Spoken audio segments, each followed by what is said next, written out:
Morning my प्यारे बच्चों। आज हम हिंदी ग्रामर की वीडियो में एक बहुत ही इम्पॉर्टेंट टॉपिक पढ़ने वाले हैं जिसका नाम है भाववाचक संज्ञा। आपको पता है हम चैप्टर 4 पढ़ रहे हैं और चैप्टर 4 आपका संज्ञा पर आधारित है।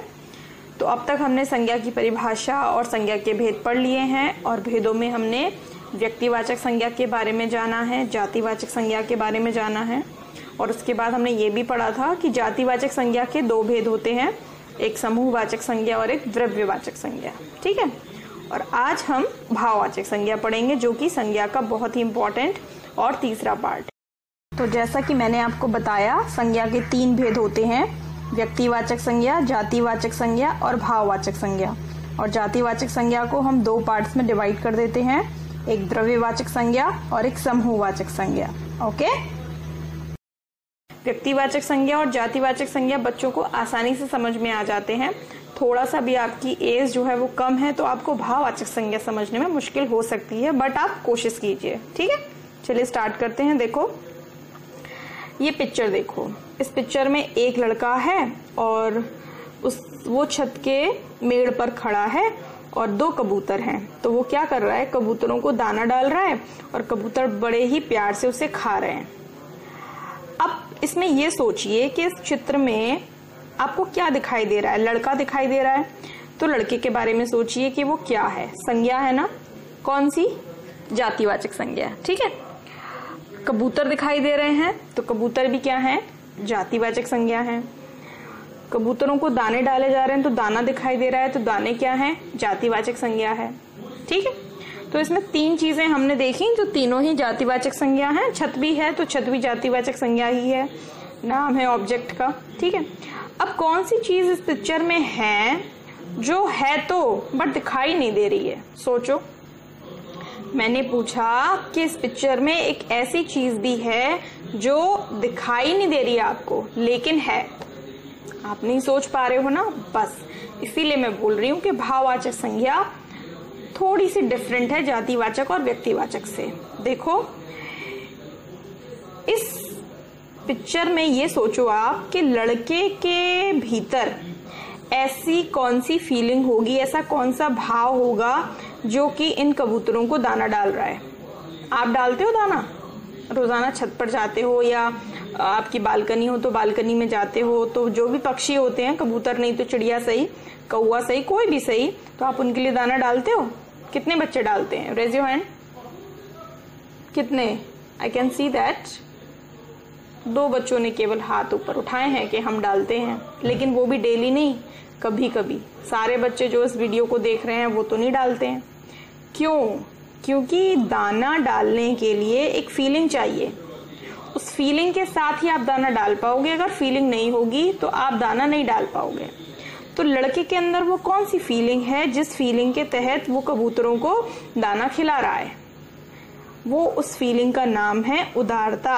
क्या नाम है, उदारता। लड़का जो है वो क्या है, काइंड है, दयालु है, उदार है, लिबरल है। उसको बेचारे कबूतरों पर दया आती है। उसको मालूम है कि पक्षियों को आजकल खाने के लिए नहीं मिलता है, इसलिए हम सारे इंसानों का ये फर्ज बन जाता है कि हम पक्षियों को खिलाएं। तो ये फीलिंग उदारता की है। अब बताओ क्या ये उदारता दिखाई दे रही है यहाँ पे? नहीं, आप इस उदारता को केवल महसूस कर सकते हो। तो जो भी संज्ञा भाव होती है, दिखाई नहीं देती, महसूस होती है, वही जो है वो भाववाचक संज्ञा कहलाती है। थोड़ा सा मुश्किल लगा ना? ठीक है, दूसरी पिक्चर से समझने की कोशिश करते हैं। देखो यहाँ पर एक आदमी है और ये बड़ा कैसा लग रहा है, ब्रेव लग रहा है, बहादुर, क्षत्रिय लग रहा है। एक्चुअल में ये क्षत्रिय है ना, ब्राह्मण, वैश्य, क्षत्रिय, शूद्र, ऐसे 4 तरीके के लोग होते हैं हमारे समाज में। पहले होते थे, अब तो खैर सभी एक जैसे हैं। क्षत्रिय है, क्षत्रिय के हाथ में देखिए तलवार है। ठीक है। और यहाँ पर उसके हाथ में ये सामने वाले के वार से, आक्रमण से बचने के लिए एक क्या है, तो ये है ढाल। तो ये तलवार वार करने के लिए और ये ढाल है वार से बचने के लिए।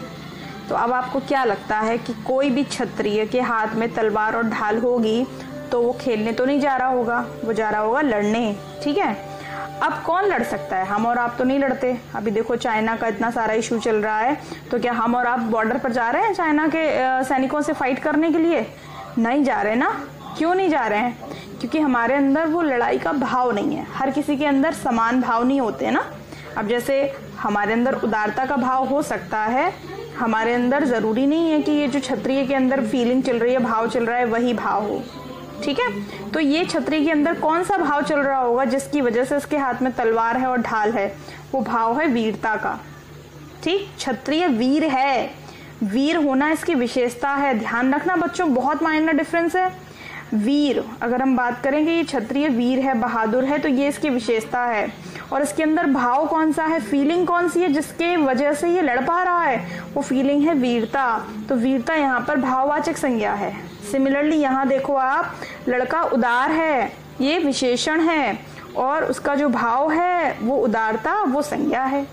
ठीक है, थोड़ा सा डिफरेंस है। अच्छा, अब आ जाओ, ये एक लेडी है, महिला है, और मुझे लगता है शायद ये सड़क के किनारे पर बैठी हुई हैं। ठीक है, और इन्होंने अपना हाथ भी पकड़ा हुआ है, लगता है इनके हाथ में दर्द हो रहा है, और चेहरा भी इनका बड़ा सा मतलब झुका झुका सा, और बड़ी परेशान सी, मायूस सी नजर आ रही हैं।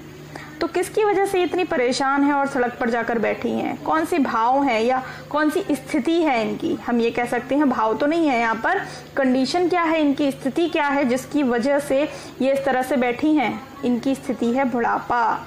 ये बुढ़ापे का शिकार है, इनको बुढ़ापे की परेशानी है, ये ओल्ड हैं, इसलिए ये इस तरह से बैठी हैं। तो ये बुढ़ापा इनकी स्थिति है। स्थिति को भी आप सिर्फ महसूस कर सकते हो, आप छू नहीं सकते हो। ठीक है, तो यहाँ स्थिति का नाम भी क्या होता है? एक भाववाचक संज्ञा होता है। नाम में भाव है, तो ये मत सोचना कि केवल भाव ही भाववाचक संज्ञा है। भाववाचक संज्ञा के अंदर स्थिति भी आती है और भाव भी आते हैं। ठीक है, देखो अब आगे चलते हैं। उदारता और वीरता भावों, और बुढ़ापा जो है वो दशा के नाम है। दशा या स्थिति कुछ भी कह सकते हैं। भावों, दशा तथा गुणों के नामों को देखा नहीं जा सकता है और ना ही इन्हें पकड़ा जा सकता है। अब बताओ, बुढ़ापा आप कंडीशन को बुढ़ापा नहीं देख सकते। आप देख रहे हो तो लेडी देख रहे हो ना, बुढ़ापा नहीं देख रहे हो। ठीक है, लेडी जो है वो उस बुढ़ापे से गुजर रही है, सफर कर रही है। आप आदमी देख रहे हो, आप क्षत्रिय देख रहे हो, आप उसकी वीरता को नहीं देख रहे हो। तो ये सारी चीजें आप ना ही इन्हें पकड़ सकते हो, ना ही इन्हें देख सकते हो। आप इन्हें केवल महसूस कर सकते हो। इनका कोई रूप या आकार नहीं होता। आकार किसका है? आदमी का, कबूतर का, लड़के का, दाने का, तलवार का, ढाल का, महिला का, सड़क का, इन सारी चीजों का आकार है, क्योंकि ये मौजूद है, ये फिजिकल है। समझो इस चीज को। ठीक है, ये है, ये कॉन्क्रीट है। ठीक है, एग्जिस्ट करते हैं, लेकिन जो भाव हैं वो आपको दिखाई नहीं पड़ते। ठीक है, वो कैसे हैं? वो एब्स्ट्रैक्ट हैं। तो भाववाचक संज्ञा क्या होती है? भाव, दशा या गुण का नाम बताने वाले शब्दों को। 3 चीजें याद कर लीजिए। भाव, कोई भी दशा या स्थिति, गुण, अवगुण, गुण में सब चीजें आ जाती हैं, नाम बताने वाले को भाववाचक संज्ञा कहते हैं। ठीक है, चलिए अब आगे चलते हैं, देखते हैं क्या है। तो बच्चों देखिए, आगे हमको क्या करना है? भाववाचक संज्ञाएं बनानी है।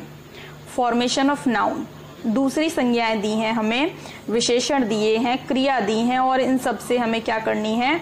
भाववाचक संज्ञा बनानी है। तो हम बड़े आराम से भाववाचक संज्ञा बना सकते हैं। ठीक है, कैसे देखते हैं अभी हम। देखिए, यहाँ सबसे पहले है जातिवाचक संज्ञा से भाववाचक संज्ञा बनाना। ये जो ग्रीन आप देख रहे हो पोर्शन, ये जातिवाचक संज्ञाओं का है, और इनसे हमें क्या करना है? भाववाचक संज्ञा बनानी है। उसके बाद क्रिया है, क्रिया से भाववाचक संज्ञा बनानी है, और उसके बाद विशेषण है, विशेषण से भाववाचक संज्ञा बनानी है। तो क्या करना है? जो भी शब्द दिए हैं उन शब्दों की फीलिंग बना देनी है, या उन शब्दों के गुण बना देने हैं, या उन शब्दों की दशा या स्थिति बना देनी है। ठीक है, देखो कैसे। जैसे ये जातिवाचक संज्ञा है बच्चा, अगर कोई बच्चा होगा तो उसको जातिवाचक संज्ञा बोलेंगे।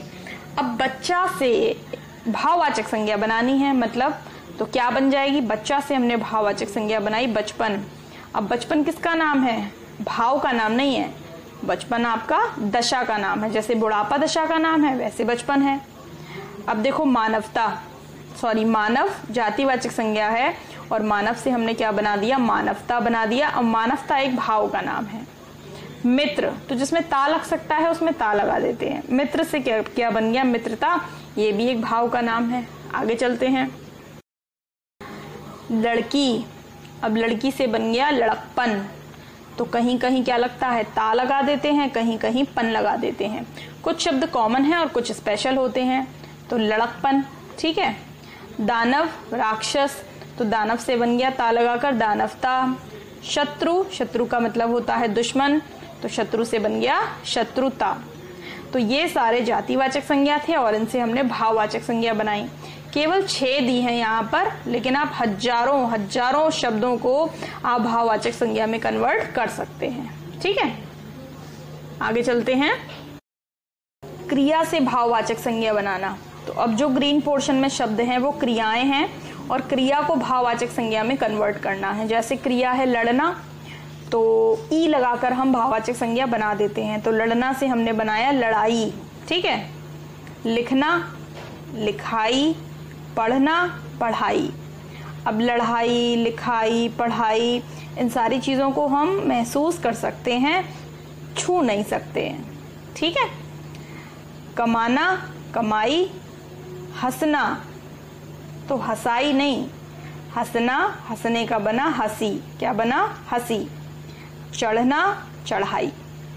फिर से देखो, लड़ाई, लिखाई, पढ़ाई, कमाई, हंसी और चढ़ाई, ये आपने क्रियाओं से बनाई हैं। आप चाहें अपने मन से और भी क्रियाओं से बना सकते हैं। आगे चले। अब है विशेषण से भाववाचक संज्ञा बनाना।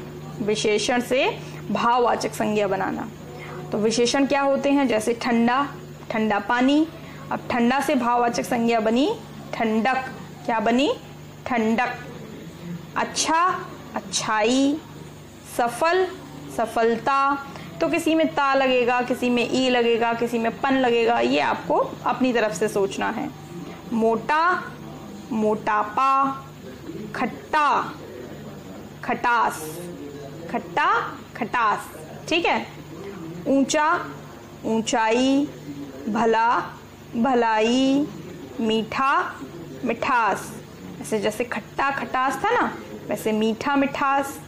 गरम, गर्मी। और वीर, आपने पीछे देखा था, वीरता।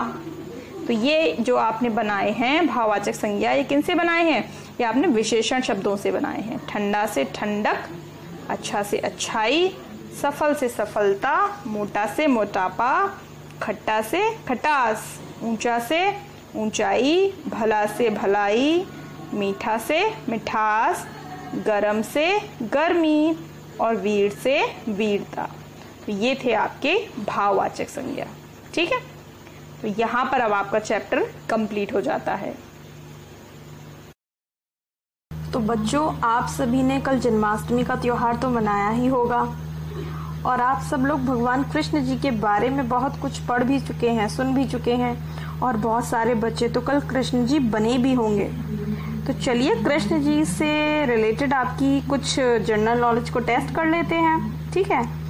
आपके सामने जो पिक्चर है, आपको उसमें बताना है कि आपको कृष्ण जी का कौन सा स्वरूप या दशा या गुण या भाव नजर आ रहे हैं। तो आपके सामने 4 पिक्चर आएंगी, आप चारों को बहुत ध्यान से देखिए और पहचानिए कि आपको चारों पिक्चर्स में से कौन सी भाववाचक संज्ञा मिल रही है। तो जो भी बच्चे पहचान लेंगे वो मुझे चारों भाववाचक संज्ञा को कमेंट बॉक्स में लिखकर बताएंगे। ठीक है। तो ये है आज आपकी एक्टिविटी और कह सकते हैं टास्क। तो आप इन चारों पिक्चर्स को देखिए। तो ये है बच्चों पिक्चर नंबर 1, जिसमें भगवान कृष्ण सुदामा के साथ हैं। अब आप पहचानिए कि इसमें कौन सा भाव है। ये है पिक्चर नंबर 2, जिसमें कृष्ण जी जो हैं वो बहुत छोटे से हैं और माखन खा रहे हैं। तो पहचानिए इसमें कौन सी भाववाचक संज्ञा है। ये है पिक्चर नंबर 3, जिसमें कृष्ण जी गायों के साथ हैं और उनको लड्डू खिला रहे हैं और पास में एक पक्षी भी है। और ये है पिक्चर नंबर 4, जिसमें कृष्ण जी राधा जी के साथ हैं। तो अब आप पहचानिए आपको इनमें कौन सी भाववाचक संज्ञा मिल रही है।